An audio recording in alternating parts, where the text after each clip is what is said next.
Hello everyone! Welcome back to the Q&A sessions. So I hope you're having lots of fun. I am Clara. If you remember me, I am a 70-year-old Spanish Youth Council member of the European Film Club project, which is a project that aims to build a network of film clubs all over Europe, so that young people can share the love from film without borders. And today I am the host of the Q&A sessions with directors and cast of the 3 animated films. There's like Wild Tigers, Animal, and Comedy Queen. So I hope that you're having lots of fun and that you're enjoying this event. So I imagine that after the screening of Comedy Queen, you'll have to a lot to think about and a lot to process. So I'll let you some time to think your questions, and I'll start the Q&A. But please ask your questions on the chat. So first of all, here in Erfurt, Germany, I am very excited to say that we have two very special guests with us today, Sanna and Sigrid. Welcome. So hi Sanna, hi Sigrid. First of all, I have to say that I got really emotional while watching Comedy Queen, and it's a film that has touched me deeply. It's a dramatic comedy that portrays heavy topics such as suicide, overcoming grief, loss of parents, and depression. Some issues related to mental health, which is a topic that really concerns the part of the European Film Club. And Sasha, the protagonist, goes through different phases when she has to deal with her mother's death, and she also likes to joke and laugh, and it can be really difficult for young people to express their own feelings. In 2015, you directed a film called My Skinny Sister, which shows a teenage girl suffering from eating disorders, and it was also nominated for the Young Audience Award the same year. And both films show that what life is like when a close family members get severely affected by mental health issues and the painful realistic part. These topics are kind of taboo in our society, and sometimes we find it hard to talk about them. So, why do you think it's important to portray mental health issues on screen, especially on teenagers and kids? I believe in the power of cinema, that you watch something together which is fictional, in the darkness together with people, because it's like a safe place, and you can maybe identify or just learn emotionally how another person can feel. So I really believe in the power of cinema, that you can get emotionally more clever, if you to say so. That and I don't think it's dangerous to cry or dangerous to laugh. I think, a film should be a lot of emotions. So I think crying is good. I like to cry myself, so I don't think it's nothing dangerous with emotions. You always have to remember it's more dangerous not to show emotions. Okay, thank you. And Sigrid, what was the process of becoming Sasha like, and how did it feel to play the character? And what was your favorite part of the movie? My process was I really reflected on her, because if I am going to make a good acting performance, I have to know the character that I'm playing. So I worked a lot with putting myself in her situation. So I would imagine myself living without my own mother, to kind of try to relate to her emotions. And yes, so I really reflected much on the script and the book that it's based on, to really reflect on the deep, on how she thinks and why she does the things she does. And yeah. Okay, great. And in Comedy Queen, you not only show humor as a way of making people happier, but as a therapeutic tool to heal pain and suffering. And could you play this idea or this conception? Oh, sorry. In Comedy Queen, you not only show humor as a way of making people happier, but as a therapeutic tool to heal pain and suffering. Can you explain us this idea? I think laughter and sorrow is very close. To laugh and to cry is very close connected. And the best humor I know is the humor who gets very personal and can be very sad. But I think laughs can open up for crying, and crying can open up for laughs. And if I make a scene where you both can laugh a bit and cry a bit, I'm very happy. And I think it's also very important to me that you don't make a film that I didn't want to make a film that was completely dark because I don't think that life is like that.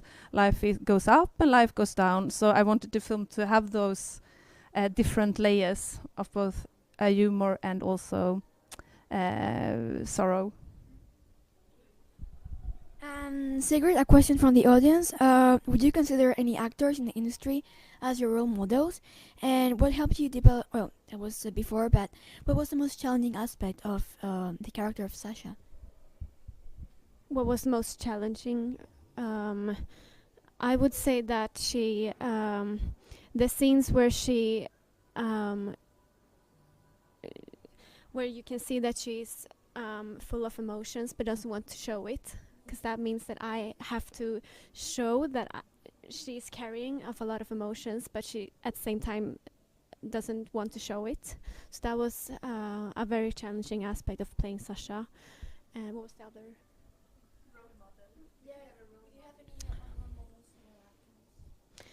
I don't think I have a specific one, but if I do have a role model, it's mostly females, female actresses. So Sanna, what in your opinion, which is the most important aspect of directing? To listen is the absolutely most important thing. And when I say listen, it's when I'm directing, I have to listen to my actors. I have to see if it's truthful what they say, if I believe in it, if I get emotional when I see them. So to listen and to be there for the actors is the most important. If you can't listen, you will make a film which is tone deaf. What do you say? Okay, and Sigrid, was it hard to cut your hair so short? I wouldn't say. I mean, I was very nervous, mostly, I would say, because it was a very big change for me, because I always had very long hair. Like when I was little, I had hair down to my butt, so I always had very long hair. So it was a big change for me.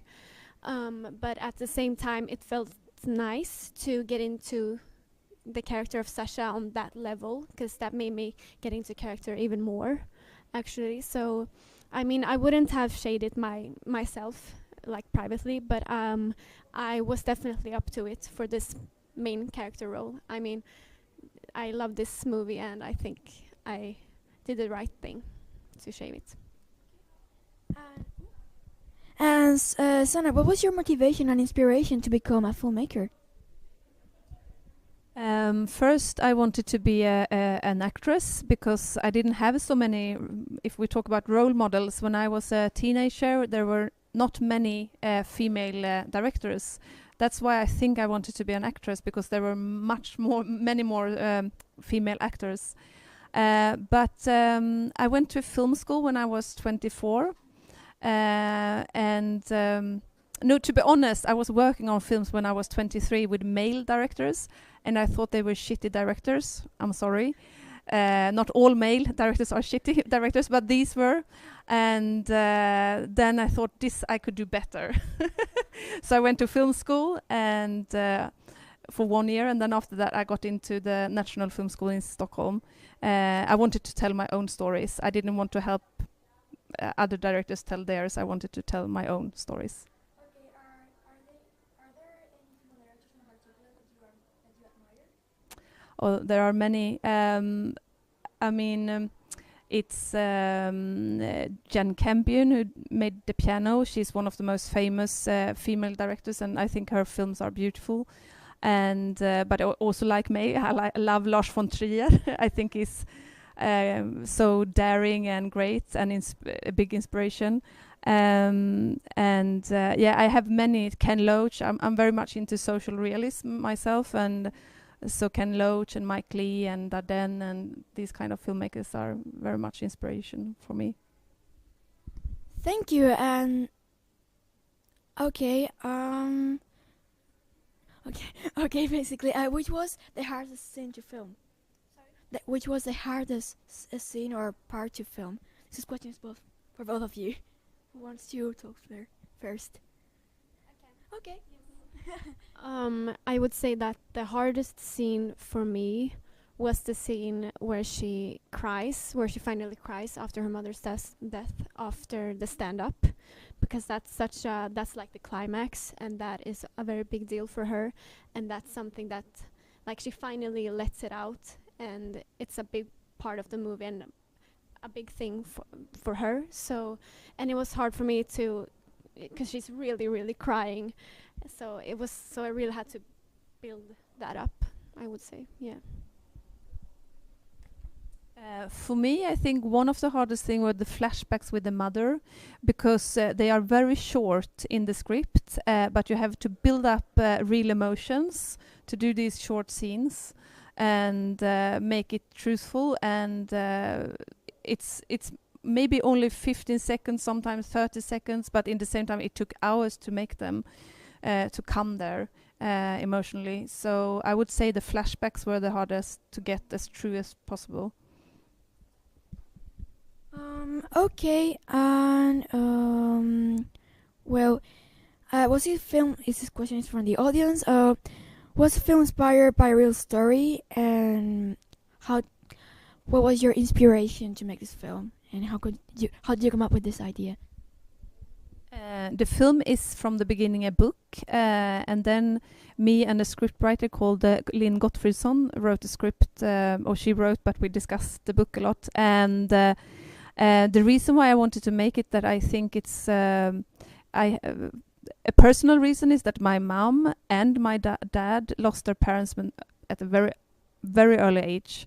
And they both wanted to be normal and felt strange. So I think that was my personal reason, which I think is sometimes important when you make a film, that you have some sort of personal story that you want to tell. But it's not true. I mean, the story is a book. And then I think it's important to talk about hard stuff. It's, I mean, I think, like I said, the cinema is a great place to start talking about the hard stuff in our life.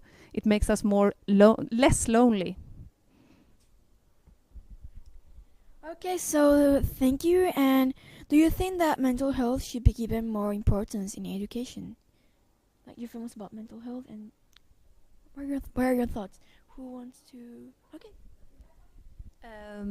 I mean, it's in Sweden we talk quite a lot about it, I think, but in the same time, teenagers get every year it tends to be more and more psychological. What do you say? Bad health. What do you call it? But so of course I think it's always important to talk about it, and I also think it's important to talk about it together, not being alone with it. So of course, yes, it's important. Do you want to add anything, Sigrid? Okay. So do you have any anecdotes or anything in particular that you really enjoyed about the process of filming? Like when we were shooting, or sorry, I don't. So Nice experience? No, I mean, like, do you have nice memories or memories?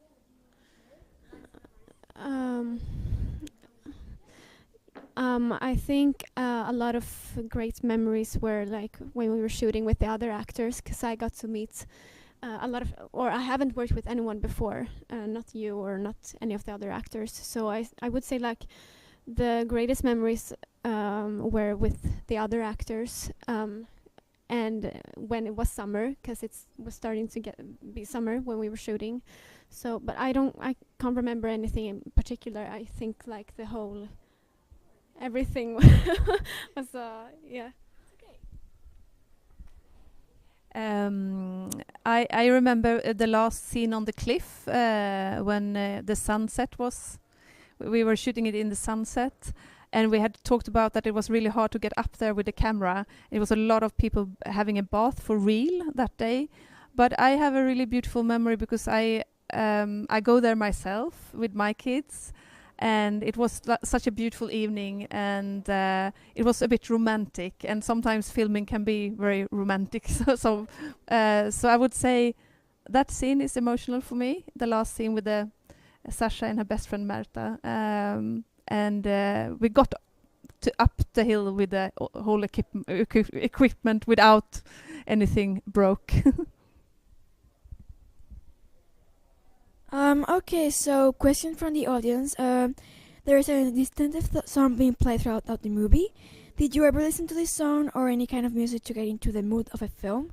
Like, did you make playlists? Yeah, I always make playlists to all the films I do, or TV series. And I was working with a composer that I had been working with before, who has done almost all the music in the film. She has made both songs, and so I had worked with her before, so some of her songs were actually on the playlist already. But I always make playlists for emotions, and I listen to it sometimes when I'm directing to get in the mood. Okay, and why did you choose the song "Take Me Home, Country Roads" or use it in the film? It's the mother's favorite song, and it's told quite subtle maybe, but in the film twice before. Sasha sees her mom in the kitchen and this song plays, and the dad listens to the music. So it's like a song that is connected to the mother. It's her favorite song. But I was looking for other songs, to be honest, because it's kind of old-fashioned, but it was in the book. But then Oscar, who plays the dad, loves this song, and he was really mad with me when I said I might find another song. And he said, "No, you can't. I know this song by heart." And then I was like, okay, if the actor loves it, I would never take it away, because it was emotional for him. And then it became emotional, I think, to Sigrid as well. It's easy to sing it as well. Sigrid, how did you get interested into acting? How did you start acting? I started acting when I was 4 years old, so I've been acting for 12 years. And it was when I got my first role at 4 years old. I thought it was I loved it. I thought it was very interesting, so I wanted to keep continuing. And so I have. And it's the best thing that I like to do, and I want to continue. Because I love playing roles like this one, with a lot of emotions. It's going up and down and up and down, and that's, it's like a roller coaster. So this was like a dream role for me. Yeah. And this question is for both of you from the audience. Do you think the protagonist would keep doing stand-up comedy and being like a comedy queen? To be honest, no, maybe not. No, I don't. But maybe she will joke a bit. But I think the main reason why she does it is that she wants to connect with her dad again. And if she continues doing it, I think it's because of her mom, because that's why she's all started. Her mom makes bad jokes, and then Sasha wants to be a comedian and make her dad laugh. So, yeah, maybe I was wrong. Maybe she will be a great comedy queen when the age of 18. I think I agree with Sanna, because I think she always liked making people laugh, but not at the same level as when she starts to practice. Because I think, like as you said, the main reason is that she wants to make her dad laugh again. So I don't think that she will keep continuing on that level, but as you said, maybe she will make some jokes now and then. But yeah. Okay, and what do you want to make a film about next, Sanna? I'm actually writing one now, and it's about sexual identity, and it's from it's actually a teenage girl again, but she's this time 16, 17, and I also write a script about a family which is older people, parents. It's about parenting. Okay, so we're coming closer to the end. Thank you so much for joining us today. And guys, stay tuned and join and go watch the ceremony at 8 p.m. Bye!